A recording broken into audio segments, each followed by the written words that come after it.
Hey, welcome back everybody to this week's edition of 2 Minute Tuesdays. Now this week we're talking about rotator cuff issues. And one thing that we find with the rotator cuff itself is sometimes the rotator cuff is influenced by other areas of the body, specifically the trunk and the hips. Because see, the rotator cuff attaches onto the shoulder blade. And in order for the shoulder blade to function well, muscles have to be moving that shoulder blade.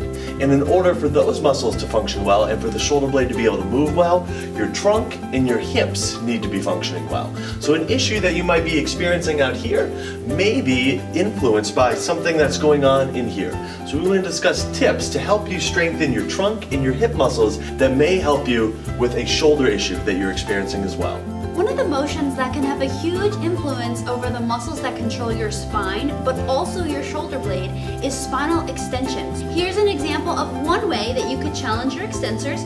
So Charlie is on our core pad, which is a domed pad, and all he's going to do is lift up his spine, arch his spine, and you always want to stay in a pain-free area, and then he can slowly go back down and kind of curve his spine forward, and then he can do that again, lifting, arching his spine, really feeling the contraction through the spinal erectors all the way down his spine.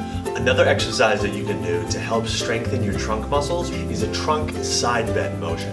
Now what Julie's doing here, she's hanging onto a dumbbell and she's focused on squeezing through the left side of her trunk to help her lower to her right and then squeeze and come back to the center and over to the left side.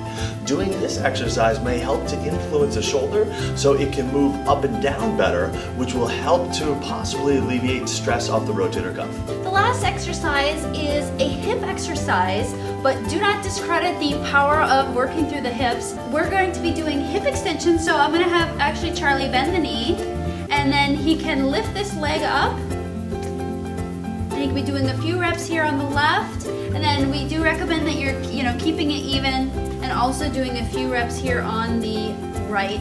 Now please note that when you do hip extension, there won't be a ton of motion. If you notice, Charlie can only lift maybe just a few inches, and you don't want to let that go into your low back and cause any issues in your low back.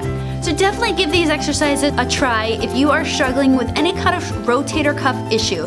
Remember, the shoulder is such a unique and cool area of the body that is really supported almost exclusively by muscles. So changing the muscles of your core and of your hips really have a huge impact on the function of your shoulder.